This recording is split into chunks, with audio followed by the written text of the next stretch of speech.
Hi, hi! Hello, everybody. Welcome from Warsaw. Welcome, a beautiful international audience. I hope you're all there. I know you are joining up. There was, I think, 15 or 18 people a minute ago, so we should be kicking off. Welcome to the first episode of the Byword of Tomorrow European Tour. And as I said in the invite, I was clicking on the invite today. There's no time to waste, so let's kick on. Let's kick on in style. So the Byword of Tomorrow is coming to your doorstep with the live stream camera, with the guests, with the crew, and everything that comes in it as the European Tour. I will be taking my live stream camera, the crew, as I said already, my friends, my bartender fellows, the guests all over Europe, and coming to your doorstep, probably picking on you a little bit as well, and joining up in your bars and joining up with you professionals in your professional surroundings. And this will all happen in the next few months or so, and hopefully more than just few. So my name is Maciek Starosowski, and I will be the host and the expert of the Byword of Tomorrow European Tour for next few months to go, as I've already said. I've lived and breathed the sustainability for over, I don't know how many, now I guess it'd be 6, 7, maybe 8 years of my professional life behind the bar and in the industry. And I'm a true believer. I really feel that now we are facing a very big, a very beautiful change. So I've worked in the industry for over 20 years. I guess there's more than that. It's been long time. And some of the years that I've worked in the industry, I've spent in the epicentrum of the bar industry. I've spent this time in London, living there and working behind bars for over 12 years, running bars, living the crazy bartender's life. And I gotta tell you one thing, 20 odd years ago when I started my career, sustainability behind the bar was non-existent. It did not exist at all. And I hope you will agree, all of you that have been in the industry for longer than just a couple of years, hopefully my guest that I'm going to introduce soon will agree upon this as well. But London, what it's given me, a part of this massive experience in working behind bars, also has given me this amazing understanding and sort of being comfortable with the diversity and equality that are so important elements of not just the Byword of Tomorrow, but the sustainable and a modern approach to life. So these are the things that are very backbone of what we actually talking about. And the change, obviously the change, because the change is what I want to set the tone up on, and this is what I want to talk to you over the next 40 odd minutes. And when I think change, when I talk about the change, I don't think, how we treat limes and lemons and, the boring citrus, all that stuff that we've talked about millions and millions of times. Trust me and believe me, I will minimalize the talk about limes and lemons to the bare minimum. When I talk about the change, I talk about a way bigger picture, the way we treat our lives on a daily, monthly, weekly routines, and what is the result, what are the consequences, what really comes out of that, and how it influences our professional life. As you guys all know, as we all know, being this family of the Byword of Tomorrow, Byword of Tomorrow is this beautiful, huge, really well put together piece of education material that's been designed, created, and implemented by the best people in the industry, the best experts in the industry. And I'm super happy about it because these well-established foundations, they will play, how can I say, they will play like a solid base for our next important and very important is probably the word, steps and actions into the bartender's education. So today, the episode number 1 of our European tour, and I'm live streaming here from Warsaw, and I'm sitting in a place that is really close to my heart. It's called Polish Vodka Museum. So welcome to Polish Vodka Museum, the one and only Polish Vodka Museum in the world, right here on the right side, right bank of the river, I was going to say Thames, but Thames is London, so it's Wisła, obviously. Right side of the river Wisła. And Polish Vodka Museum is not just the home to our Polish vodkas, some of the very important and very famous brands like Wyborowa say, but it's also this very unique and very important platform of conviviality. So Polish Vodka Museum is not just this beautiful visitor center in a space of the museum where you can learn all these things about Polish vodka. It's also the place where we have the Vodka Academy bar, which is the educational bar where you can, learn all these different tricks on not just vodka, but also the drinks and such. A couple of fantastic merchandise stores, a very prestige store called Alembic, which sells, the top products from Pernod Ricard family. Top-notch bar on the third and fourth floor, which is called Bar Three Quarters, the super quality prestige cocktail bar. And there is this fun place called Hundreds of Reasons where you can, do different things that come to your mind. It's a proper, energy bar. And here I am in the engine of this whole building, which is called the steam room. The steam room is pumping, and it has been pumping the energy, the fuel into the veins of the Polish vodka industry. But nevertheless, and it's not just the Polish Vodka Museum that I'm sitting in. I'm actually in the middle of Warsaw. Warsaw, which is the very, vibrant, very energetic, fast-growing European capital.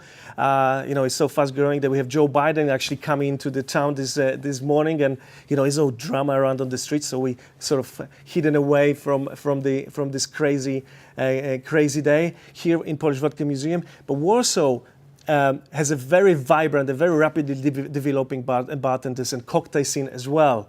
And where is sustainability in this whole situation? Where sustainability and zero waste, less waste, use different terms. These are not just part of our industry in Poland, but this is also part of who we are as the nation and how we've, our grandparents and grandparents have lived. And I'm pretty sure that you guys have and can share very similar sort of history of how our grandparents used to secure, products and produce for tough times, for cold winters and stuff like that. So the whole idea about this European tour is that, as I said already, I will be taking my camera, the crew around Europe, and I'll be visiting your bars. I'll be visiting you guys professionals, listening to your stories, and trying to pick on the best practices that you guys implementing already in your bars. Or maybe, on the other hand, we'll be talking to those people who haven't implemented those or haven't done any actions yet, and actually thinking already about what to do and how to do, and listening and waiting and sort of looking for some tips and tricks of what to do. So, but the most important thing is that I will be picking on you guys, and I will be selecting some of you guys for that guest experience, for the guest talk, and a hot seat that I have in here reserved for one of you in each town that we'll be visiting for next few months to come. Enough about me, as they say. It's been long intro already. I get paid for talking, so here we go. But what is important, I want to introduce you to my guest at the hot seat, Samuel Wasserman from Paris. Sam, I'm so happy that you're here with us. Welcome to Warsaw. Welcome to Poland. Thank you for accepting our invitation, and welcome on the first episode of the show. Well, thank you. I'm really happy to be here and really excited to answer your questions. Did you get some sleep overnight? Not yet. Okay, fantastic. This is a proper bartender, guys. The guy traveled here to Warsaw right after the shift, so it's hardcore bartending in here. So.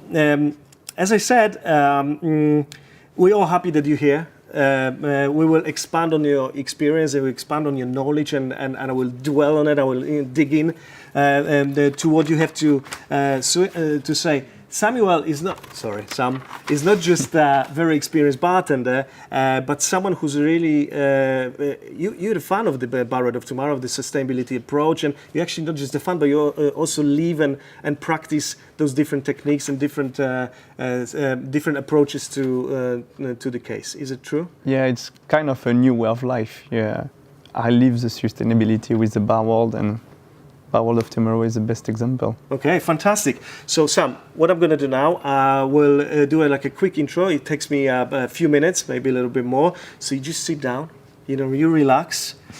I'm going to ask you some questions. We will have hopefully a very vibrant discussion. Poles in French, have a history as well, so maybe there's some punching as well. If not, that'd be cool. And then you have your Ricard. Do you drink Ricard? Yeah, I do. You do drink Ricard, of course. So you have your Ricard, whatever you're drinking there. I'm gonna come back to you in a few minutes. So guys, let's get on it. Very important. Tomorrow does not exist because, as you have to say, tomorrow is now. The showtime is now. I guess it is certain that, if we don't move our boxes, we fall behind. I hate falling behind. So therefore, I will be directing my thoughts and conversations into I'm not going to be talking about citrus anymore, as I promised. I will focus on the bigger picture. And the bigger picture, guys, is the change, the revolution, the transformation. You use the word you want. What I mean is that we are now required to shake things around, to shake things up. We love shaking, don't we? We bartenders. What is the shake? Well, to me, it is all about what we have in our, I call it blue book, that is the bar red of tomorrow. I'd like to focus on some key elements that are like directions for the change. But before I do this, let me quote one of my favorite stage speakers. The guy called he's called Mark Victor Hansen, and he once famously said, if you do things the same way as you've done them, you will get the same outcomes you've always gotten. So in order to change your outcomes, you've got to do things differently. And I really believe that, and I think we should really keep it and hold it as our kind of a motto. So going back to the elements I'm going to be talking about, the element number one is our famous 5R concept. I like to think about those 5 R's as this very simple yet complex and super coherent way of introducing the change into our bar system, the organization, bar setup. Those 5 R's, just to remind you, are obviously rethink, reduce, reuse, recycle, and respect. So, the concept, it all starts with the rethinking. So rethink is the number one. Rethinking the way we work, the way we schedule the work, the way we rethink our daily habits. I will talk to Samuel about this a little bit more in a few minutes. But please stop for a moment and ask yourself a question. Have you done any rethinking the way you schedule things? Have you done any rethinking on the time saving? For instance, have you done any rethinking on your daily prep? Have you thrown some comments? You can throw some comments into the chat as well, because we have Q&As in the end, so we'll try to answer them. So please do so. And now comes reduce, another idea behind the 5 R's. Again, this is way bigger than just reducing the amount of juice you use, or limes or lemons and ways you produce. It is about reducing all other aspects of our work. For example, how much time do you spend making your drinks? And if you can cut down on it, would you be able to invest that save time for a better service spent with your guests? Or maybe you'd have gained some time to have less workload, or ensuring that you have right tools to store ice, and therefore you can reduce the huge part of the service. So in that case, ensuring that your suppliers provide you with some well-designed tools and equipment, so you can both, between the partners, work on that very, very important front together. And then comes reuse. Is this only about reusing the ingredients over and over and again? Of course, no. And we will talk about this a little bit more today, but it's not just that. This is, again, a broader subject that I can direct at my spirit suppliers. Can you reuse their bottles? Or maybe you can even return the bottles, so it's reusable. But reuse can also be about reusing the delivery systems. Too many times a month, so how about if you introduce the purchase schedule and system that will only require you place orders maybe, twice a month? Instead of 4, 5, 6, 10, 15 times a month. I hope you see my point. I hope you reflect on and ask yourself that very important questions. And we'll expand on that in next episode, in next cities. And then recycle. Recycle is my favorite one. I'll be very honest with you, because it's I'm very bad at recycling, honestly, you know. And then so I've approached that issue, and I've had some very interesting meetings and conversations with companies that seem to be keen on the matter. You know, those food savers and resellers. You know, there's a few companies around there, and I got this very important lesson that the key point of recycling is not to recycle, because recycling is another waste type of business, requires some CO2 waste and pollution and energy as well. So. Your work is to minimize the need for recycling. This is the key issue. This is super, super important. Have you given any thought or two, maybe a couple of thoughts into the whole business of recycling? Please do so, because it's a very, very important element. Last but not least comes respect. And I always thought, piece of honesty again, it'd be the one that is the most difficult to understand, to comprehend, to get my head around. And I struggled. I struggled in the beginning to see how this term can impact the change that I'm talking about.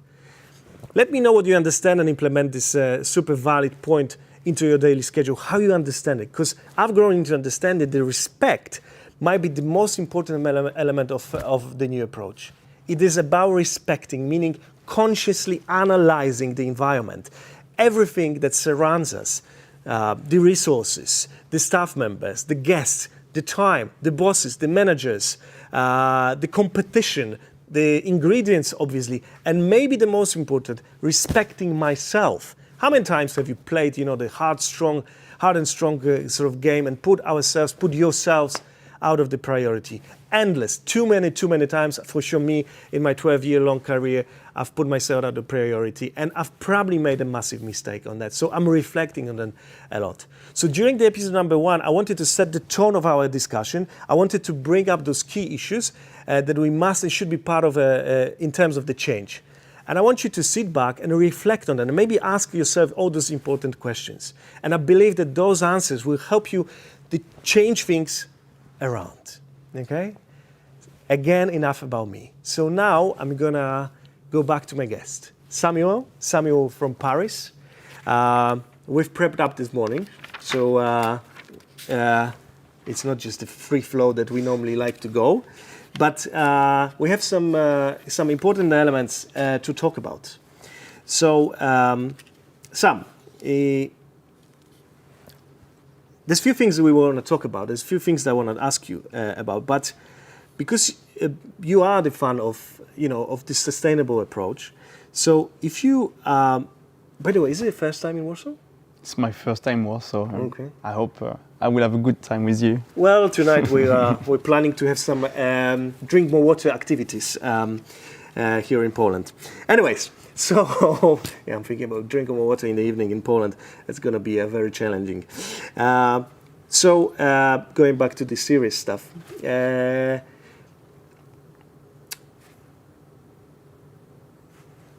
Talking about the sustainability from your perspective, maybe starting from the broader picture, maybe starting from the broader sort of issue.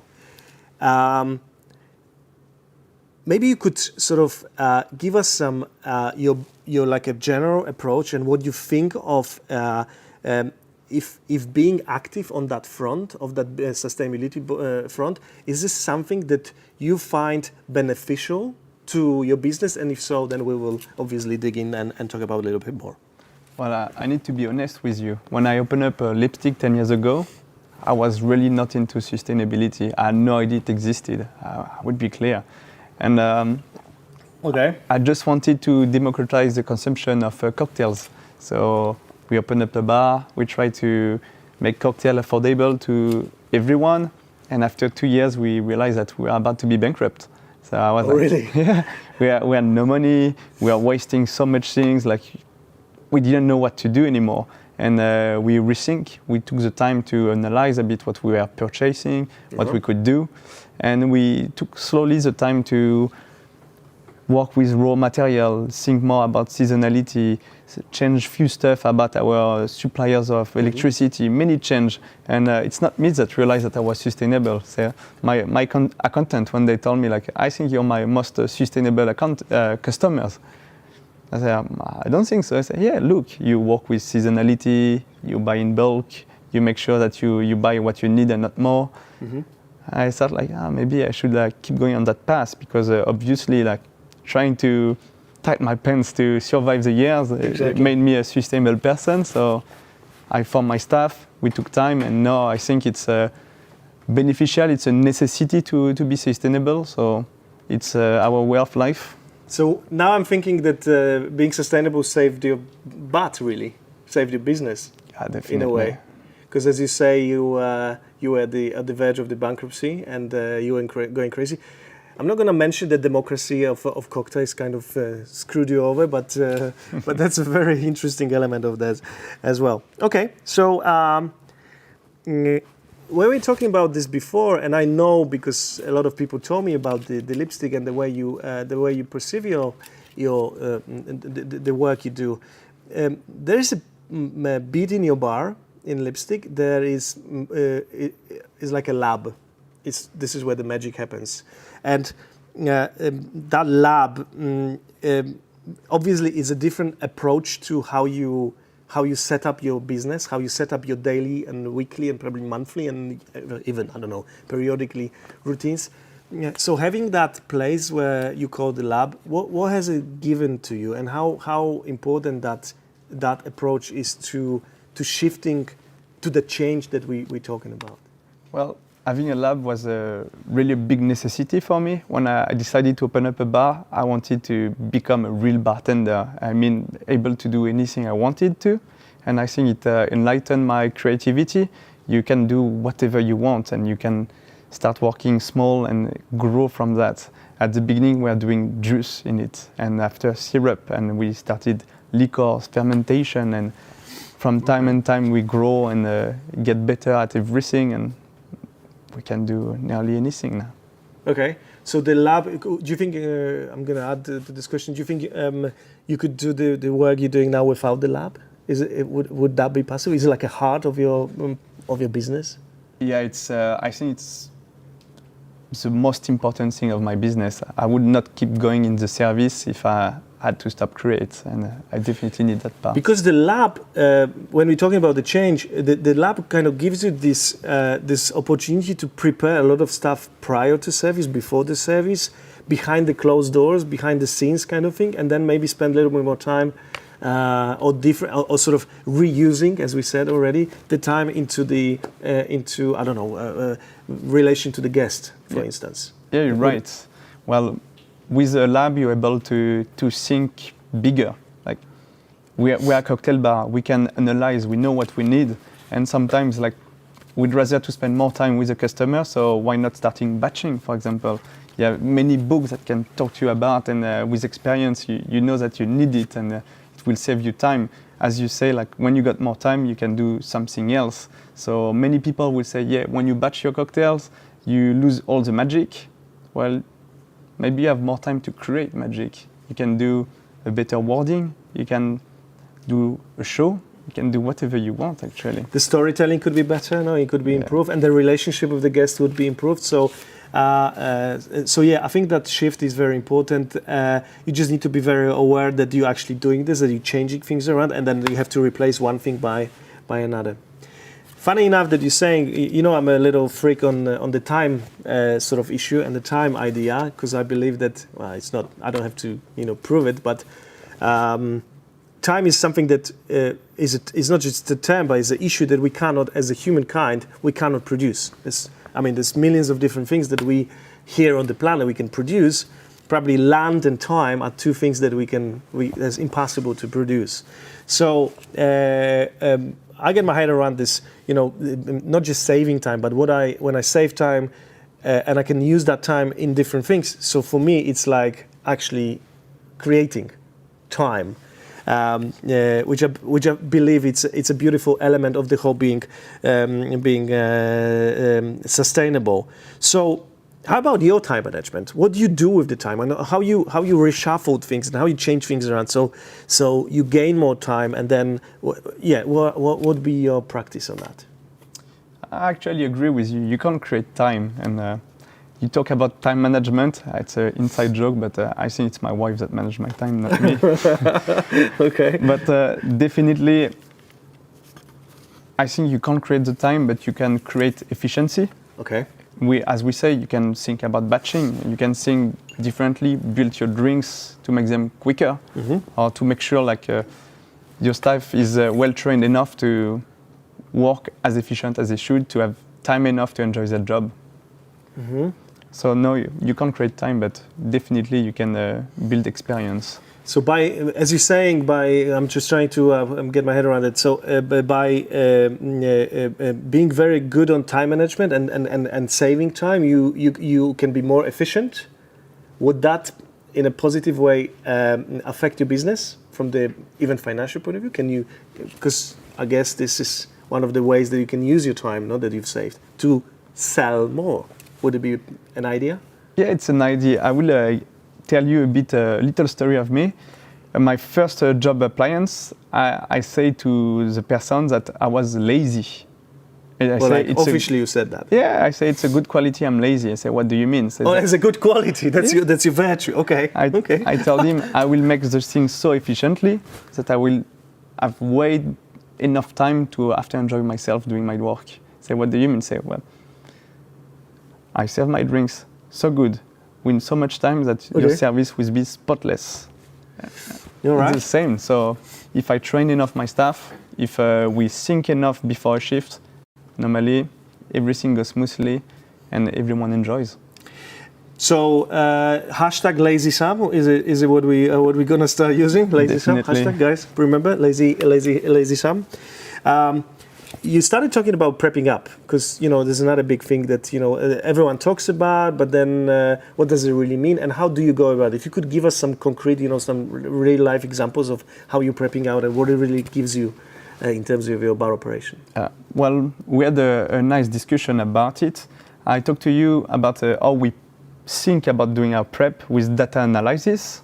So we know it's 10 years the bar is open, so we know what we did the year before, the previous years. We can adapt. We watch the weather. We are like kind of guru, and we try to predict what we need for the week, for the 2 weeks, for the months. So like a witch, you predict things. Yeah. Okay. It's a superpower. I can't create time, but I can predict.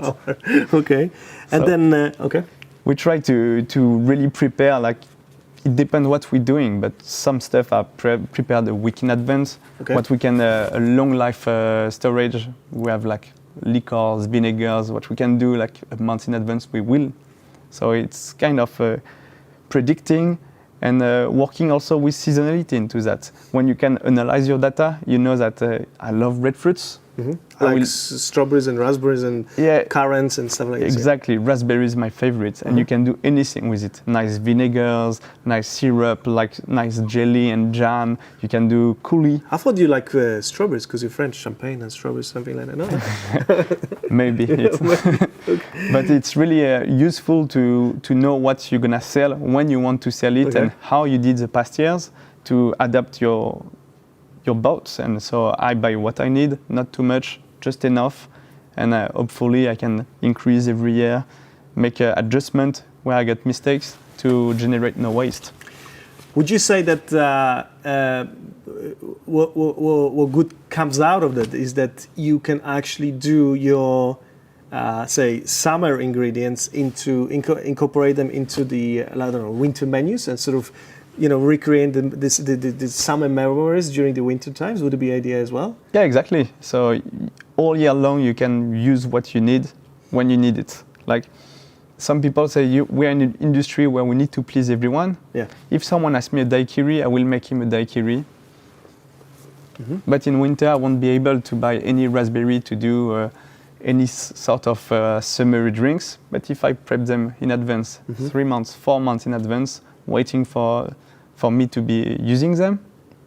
So as a kind of a trick and tip, if you could tell us what techniques you're using for storing the fruit, how would you play? What would you do to those fruits? Well, my favorite is using fermentation. Okay. I find that it's a whole new world when you're doing bartending. You will play with yeast and transformation. You play with the sugar content. It's really fun to use. But simple stuff will be like the sealed bag and a freezer. So some people will say, yeah, but the freezer will use electricity. But yeah, but we're talking about this morning. If you're sustainable, you cannot be you cannot be extremist in a way. Exactly. You got to be very smart, sustainable, but also very sensible in the way you approach the subject. The electricity is here. I mean, it's in your bar anyway. So, yeah, absolutely agree. So the jams, the coolers, and these are the things that you'll be doing with your fruit. Okay, so guys, remember these are cool and very simple ideas as well, because you don't need all the machinery, the super equipment and stuff like this. This is what our grandparents and grandmothers and grandparents were doing. So you used the word analyze, which I really, really enjoyed when you said. You really got me on that, because we live in this modern world where things are being analyzed, to the bone, and obviously, these days, you switch on TV and you're being switch on your phone and you're being analyzed already by many different companies. You go into your social media and everyone's watching you and judging and sort of sending you different ideas which you buy and blah blah blah. So when you say you analyze your data, can you expand on it? Because in a way, analyzing the data is something that it is part of our industry. We look at what we need to buy, what we're going to sell, but how do you approach it? What is the change in your analyzation? Well, when we started doing that, it was the simplest as last year on that type of Saturday in that type of month we would do this kind of drinks, and we're going to try to replicate it. And now we try even to influence. We do a kind of lobbying to our customer. We choose the drinks on the menu that we know we want to sell, because let's say we all heard that it would be a shortage on the sugar and bottles, and so we can play with that because we know it's gonna happen. We buy before, or we try to change the menu to make sure we will not have that shortage falling on us. Okay. So that analyze go a bit deeper now.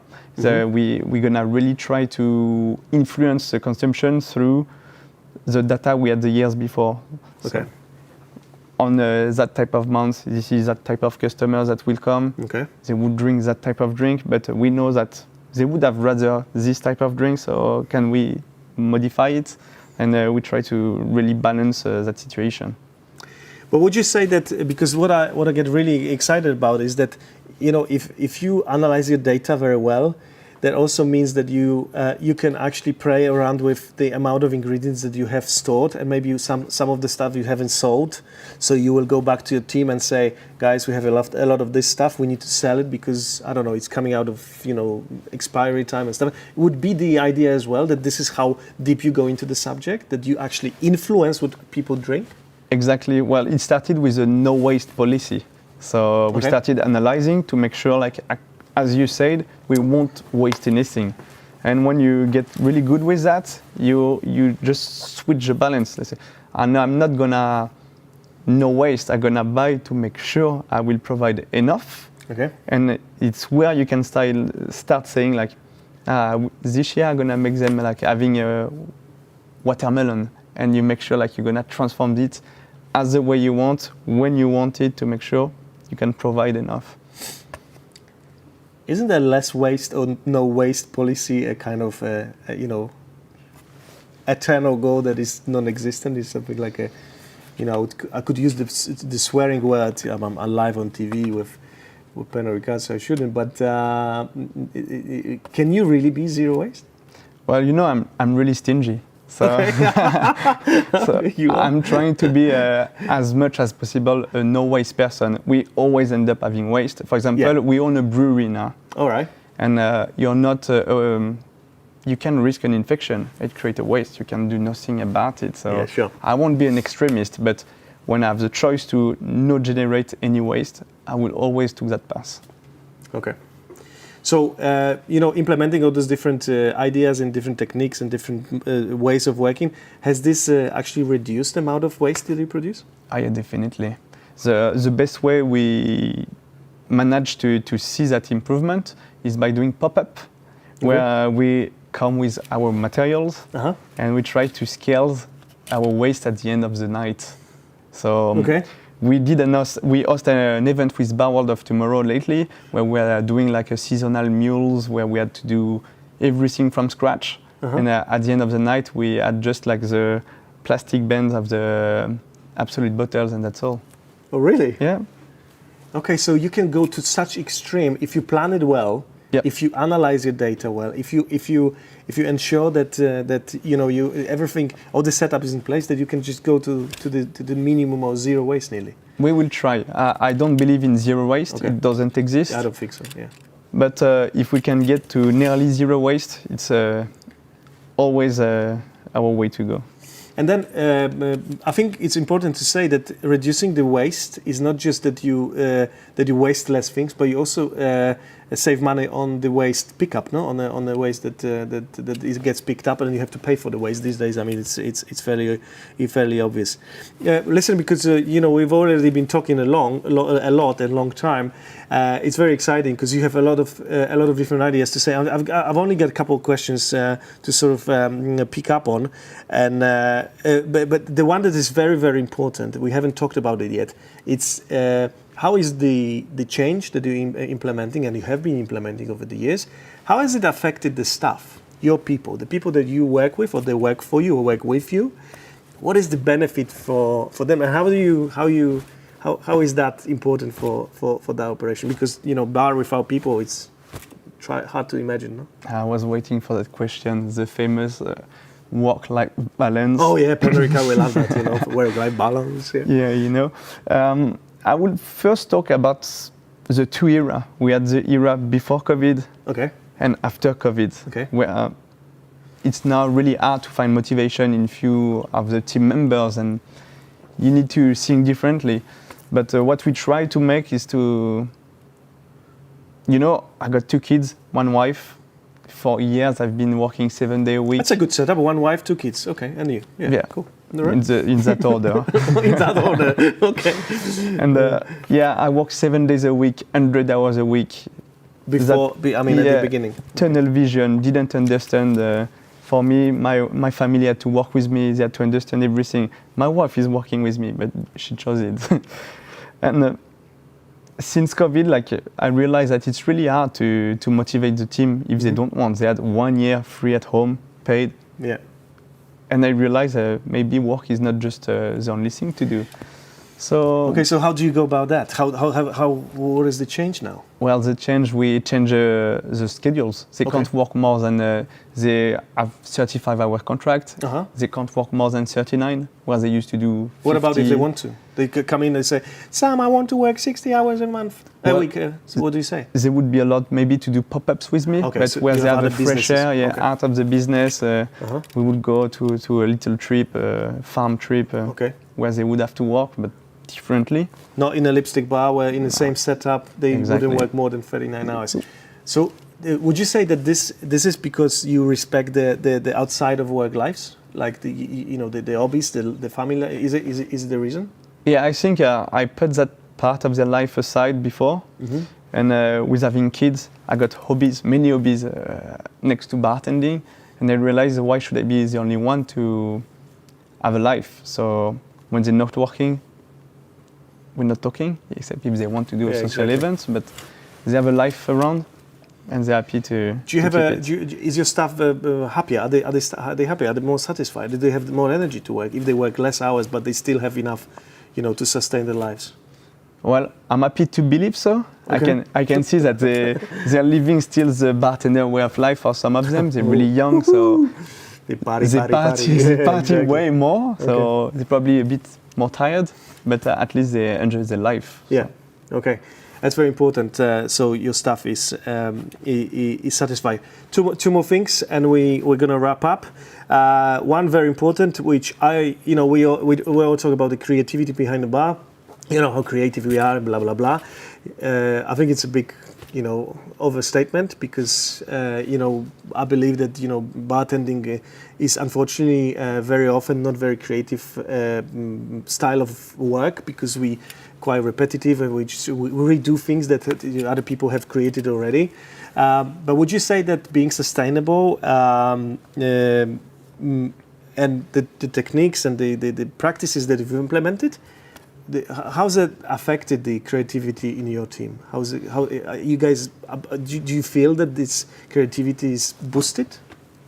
Well, my team is quite young, and I have the feeling the older generation, yours, mine, created like a road under their feet, and that's the feeling they had to follow it. And now with those new words, sustainability, the bar world of tomorrow, I think they feel challenged. So it enhances creativity. They want to make something new. Maybe they won't go out of the way we see balance of a cocktail, but they will think differently.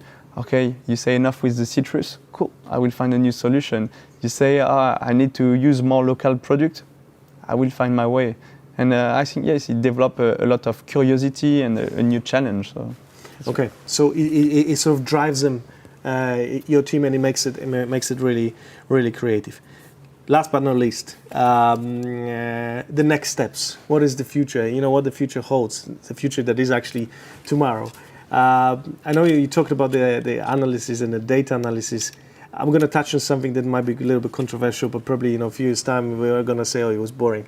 What about the AI? What about the modern technology that is, you know, it was surrounded by? Would you be fan of implementing that into your business? Well, I think it's fascinating. Maybe some people would disclaim us and say it's just not sustainable, they use way too much electricity. Sure. But imagine, you can create a whole cocktail with just ideas from AI, or you can word it with an AI. You can have your own algorithm of your bar with those analyses. They say, oh, your customer likes that, you should do this, and just think for you, and you just have to be the painter of the order, basically.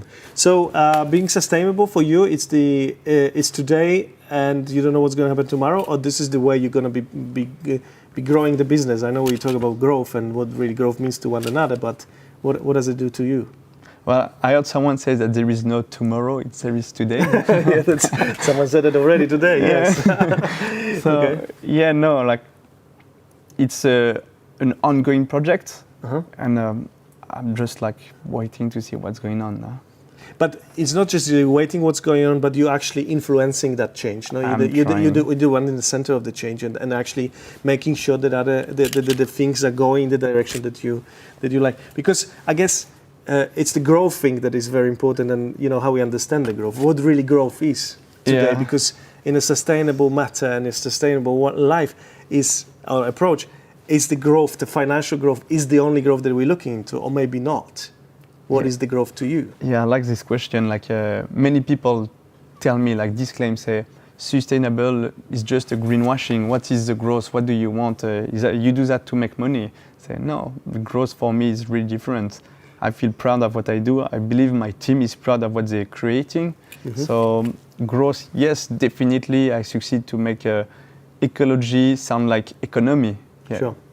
It's 10 years, Lipstick is open. We opened up new places. Mm-hmm. We've been able to have a 12-meter lab from a 93-meter lab. So I think we've been lucky to do those things. But where is the growth to me is we're still there. 10 years after, I got a team now. I can count them. Yeah. We had maybe 50 people around our team now. And as you said, you the sustainable approach saved your life and saved you out from the bankruptcy. Okay, so thank you for that. I'm going to be wrapping up because what is the time? 45. Yes. I'm going to be looking into my guests if there's any questions, because we will get to the Q&A soon. But guys, wrapping up, you should also leave us with some, I'd say, takeaways from this approach. What I believe we should be constantly be trained on, and also be training the others on, is this practical approach and the change, the practicality of the change. How it really influences our daily business. That is this. All about looking at your business, your daily and monthly schedules, and the daily and monthly and weekly routines. Grabbing a shake and really shaking it all up. I mean, big time. I think this is super important.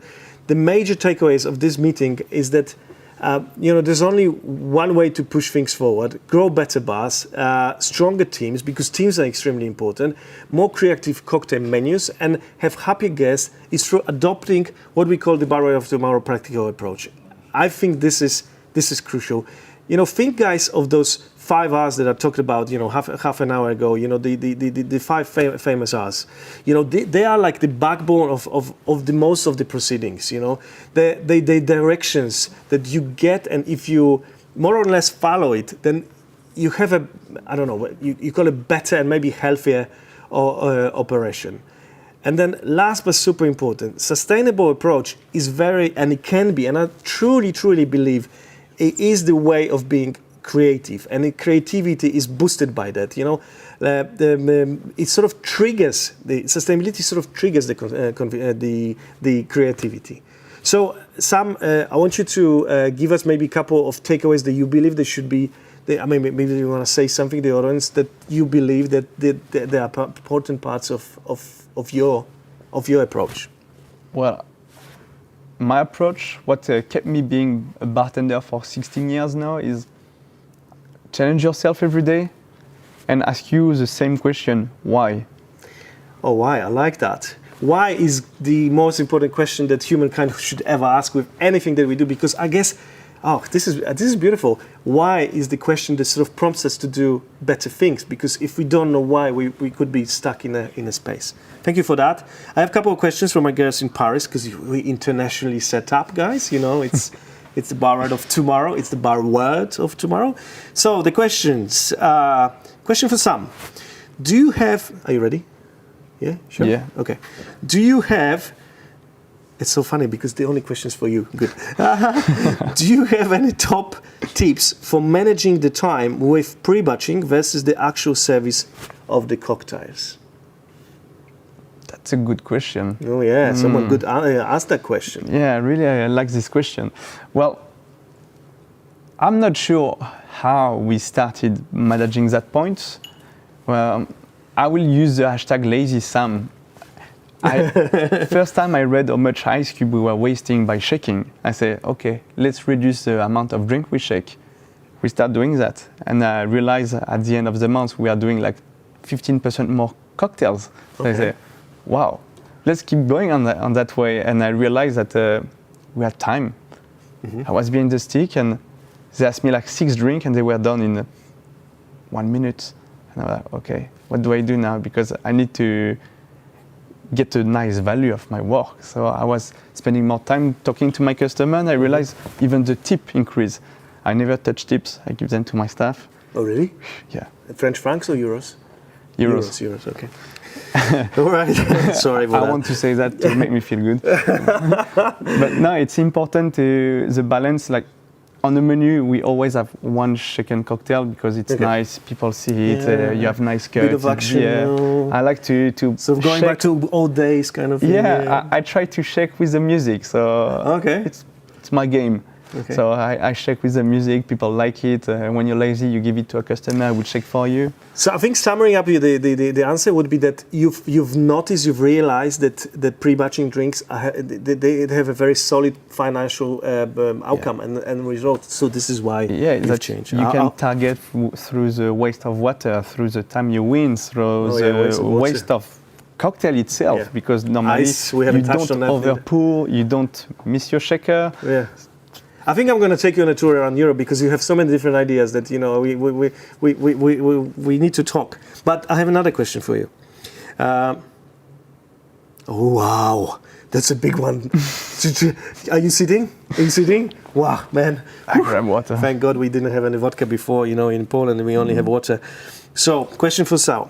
Listen to this. I want to see that person. I want to meet that person. How do you position yourself between sustainability and activism? Wow, I would be right in the middle. Okay. You know why? Because I really believe in the activism, but we're in an industry where we can't be activists. First rule, first time I went behind a bar, my bar manager told me, we never talk about religion, we never talk about politics. So I'm not here to give my politic way of things. Oh, yeah. I'm here to serve my customer. And if a customer wants, as I told you, daiquiri, I will serve him the best daiquiri. Sure. So I'm not an activist. Personally, I believe in sustainability. I will make sure that it thrives. But I'm not activist. At the middle. Okay. And I've met the person I already know the person who asked that question. Interesting. So the question number 3. It's we're gonna finish with this one. How do you communicate? This is I know that you have a lot of to talk about, which from different angle. So how do you communicate about your different sustainable practices in your own bar, but to your clients, to your guests? Wow. I would say we don't. Okay. You will never see it on our social media. You will, when you walk to the bar, it's an old Brussels. It used to be a prostitute bar in the red light district of Paris, Pigalle, and it still looks like it. So when you get here, you have no idea. I'm going to Paris soon. Yeah, feel free to come with me. You will never feel that vibe when you walk in. Okay. But you will have to ask the question, like why or not the ingredient I mentioned on the cocktail, why did it change, why you didn't shake it, why? And we have like the best way to be able to answer. We can bring them to the most immersive way of understanding. Basically it's from the farm to the glass. Like would say, sorry, I just took that sentence from another bar, but it's true. We did that for 10 years. We'll be able to show them everything. When we open up the brewery, to be able to make our own beer, to manage everything in the process, nothing is hidden. You're in front of it, like it's the same. So you're trying to say that you don't really go up forwards and sort of advertise, oh, we are the sustainable bar, yada yada. Yep. You just do your good stuff, but then when people start getting a little bit more interested and sort of curious, then you open up to exactly. idea. And I need to be honest, it's still a company, and I'm not a tyrant. So if sometimes it happens, we didn't predict well enough. Like last week, I've been really stupid to be upset at my staff because they bought soda bottles. So why did you do that? So, because we had no more CO2. It's kind of my fault. Okay. But I was really bad. We should have gone and say, well, we had a great night, customer had a great night, and it's fine. It's not the 12 bottle we use today compared to the none that we use all year that's gonna change something. So you're probably right. Or I was sick not long ago. I didn't want. I like to do all the shopping myself because I know the people. Where I go everywhere. I was sick and they needed stuff, and I said, sorry, I would be rude. I said, fuck it, just buy it the shop at the next corner because I'm staying in bed. And I did. Okay. And I felt good about it, so I'm not an activist. Yes, we're not activists. I think it's very important that you cannot go too far. I mean, being extremist on anything that we know what extremism has brought us to the world. But wrapping up, thank you so much for being with me on the show, the episode number 1. We're nearly there, so all the stress is gone. I hope Paris is now sort of more stable. Also with Joe Biden as well. Guys, thank you so much for joining up. I hope you've enjoyed the episode number 1. Please, leave your comments, leave your feedback, because we just starting. We're building up. We wanna move forward, and we want to build on that what we've done. There's another question. The next live stream will be from a beautiful city of Milan in Italy. In mid March, so we will be advertising very, very soon. So I'm already looking for someone in Milan to join me up for the live stream and talk as well in depth and as beautifully as Sam has explained his understanding of the sustainable approach to the bar business. The Bar Word of Tomorrow, episode number 1 from Warsaw. It's nearly over. Please remember, if you've been doing things the same way, you don't expect any changes into your proceedings. So if you want the change, if you want to do things differently, you need to approach this with the change. This is super, super important. Guys, thank you so much for joining up. I hope you've enjoyed it. I did. I have. It's been wonderful being in front of you. Throw us your comments, and we will see you in a few weeks in Milan. I cannot wait to join you up. Thank you so much, Sam, for being with me. Thank you. Cheers, guys. Cheers. Take care.